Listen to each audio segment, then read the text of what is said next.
ഉണ്ടാക്കാൻ പോണേ? ആർക്കാ പായസം? ആർക്കാ പായസം ഉണ്ടാക്കണേ? എങ്ങനെ? ഓ എസ് ബേബിക്ക് തിന്നാനാ? ആയിക്കോട്ടെ, അമ്മ ഉണ്ടാക്കി തരാം കേട്ടാ.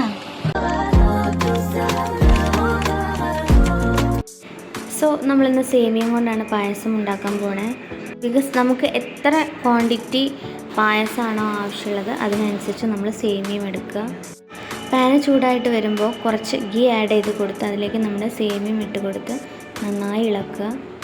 സേമിയ റോസ്റ്റ് ചെയ്യുന്ന സമയത്ത് വളരെ ഡാർക്ക് ഷെയ്ഡ് ആവാതെ നോക്കണം. ഡാർക്ക് ഷെയ്ഡാകുമ്പോൾ നമ്മുടെ പായസത്തിൻ്റെ ടേസ്റ്റിന് ഭയങ്കര ഡിഫറെൻറ്റ് വരും. പാല് തിളച്ച് വരുന്ന സമയത്ത് നമ്മൾ കുക്ക് ചെയ്ത സേമിയം ആഡ് ചെയ്ത് കൊടുക്കുക.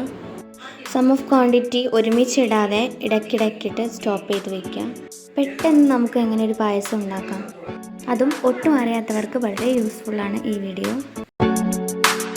ജ്യൂസ് കൺസിസ്റ്റൻസി മാറി ഈ സ്ട്രക്ചറിലോട്ട് വന്നാൽ നമുക്ക് ആവശ്യത്തിനുള്ള ഷുഗർ ആഡ് ചെയ്ത് കൊടുക്കാം. സോ വെൽ കുക്കായി വരുന്ന ഈ സമയത്ത് നമ്മൾ ഏലക്കാപ്പൊടി ആഡ് ചെയ്ത് കൊടുക്കുക. ഏലക്കാപ്പൊടി ചേർത്ത് നമ്മൾ 2 മിനിറ്റ് കഴിഞ്ഞിട്ടുണ്ടെങ്കിൽ നമ്മൾ ഫ്ലെയിം സ്റ്റോപ്പ് ചെയ്യുക.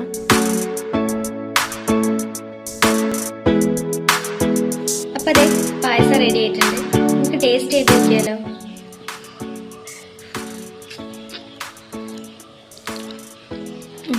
അടിപൊളി ടേസ്റ്റ്. അപ്പോൾ അതെ ഇത്രയേ ഉള്ളൂ പരിപാടി. അപ്പോൾ ഇന്നത്തെ വീഡിയോ എല്ലാവർക്കും യൂസ്ഫുൾ ആയെന്ന് വിചാരിക്കുന്നു. അപ്പോൾ നെക്സ്റ്റ് വീഡിയോയിലൂടെ കാണാം.